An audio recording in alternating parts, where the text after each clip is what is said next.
Howdy, this is Mackenzie Franklin from SideGame LLC here in Colorado Springs, Colorado. Today we're going to be organizing Mythic Mischief, designed by Max Anderson, Zach Dixon, Austin Harrison, and published by Ivy Games. This is a fully sleeved Headmaster Edition of the game with no lid lift that's organized to get gameplay started as soon as possible. It also includes the playmat for the game, as well as is able to facilitate 2 games going on at once in a timely manner. If you have any questions about what you see here, please let me know down in the comments below, and for links to anything that I talk about in this video, please take a look in the description. If you haven't subscribed to the channel already, please make sure that you do. It is the best way to help us grow. Let's get started organizing Mythic Mischief. Let's lift off the lid, and inside you'll see that we have all of our flat paper and cardboard components on top. In this top section here, we have all of the different player boards for the different monsters. We have your monsters, the ghosts, the zombies, trolls, witches, vampires, and wizards. So this does include the 3 expansion factions, as well as the 4 from the base game. So you'll just have those in one large stack at the top here.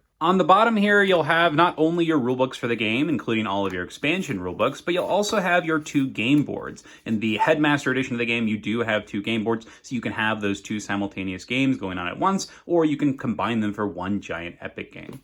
And that brings us to our main section. As you can see, we've actually used a pair of scissors to modify the insert that was originally in the game in order to make it so that we can facilitate the playmat, as well as to completely separate the different set of walls, clutter tokens, as well as destination tokens for your 2 separate games going on at once. You're only actually going to need 10 of the bookshelves, as well as the 3 destination tokens and 4 clutter tokens for each game, so we made sure to separate those so you're not having to count anything out or digging for specific tokens. You still are going to retain your 2 Tomekeepers here, because you are going to be able to keep them nice and protected. But we do have that room for that playmat at the bottom here. Let's go into more detail here and see where everything exactly is. First off, let's start with this bottom section here. We have the playmat for the game, and all it is simply going to be rolled up and placed in that bottom section. As mentioned before, you will need to trim that insert in order to accommodate this. But I do really like this neoprene feel. It's great to slide your different miniatures around. Up next is our Tomekeeper tray. This is going to have 2 specific spots for your Tomekeeper miniatures. Go ahead and put one in the center of your library when you're ready to start, and then you'll have all of the tokens required for a single library setup, including 10 of your bookshelves here, as well as all 3 of your destination tokens, marked 1, 2, and 3, and then 4 of your clutter tokens here. Now, I do want to mention really quickly, when you are cutting this out with those scissors, you may want to be very, very close and very careful, because there is that fine line between here and the actual well where you're going to store these components. So you may actually want to use an X-Acto knife in order to get some of those fine edges done. Once again, I'll leave a link in the description below for the things that I use, but I do find that this works well because you do make sure you have that room for that playmat inside as well. In the center here, between all the rest of the trays, we actually have a token bag that's going to be used for the setup of your second library. It has those 10 bookshelves again, as well as all of your clutter and destination markers, and you'll use it if you decide to play with the second library board.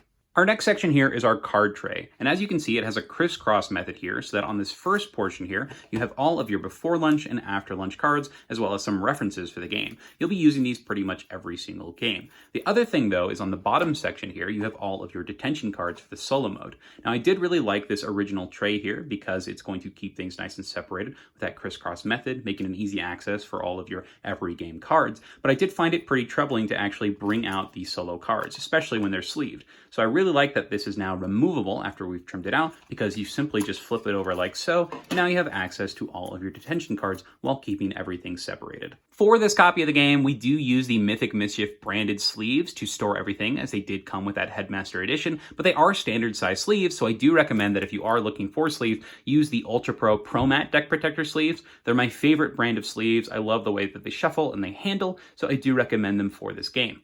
In addition, those Ultra Pro branded sleeves will fit into the insert well, and it's not going to damage any of your sleeves at all.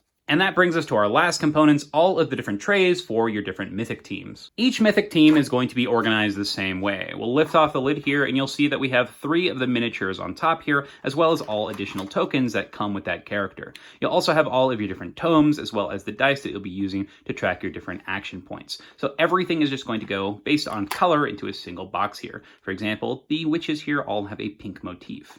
In addition, we've gone ahead and upgraded some of our tokens, like the Bewitch token here, from standard cardboard to encapsulating it in a coin capsule. I really like the way that it's not only going to protect the tokens, but also give it a raised surface so you can clearly see where these Bewitch tokens are on the board. There's a lot of factions that use these circular tokens, so I'll leave a link in the description once again where you can find coin capsules for your game.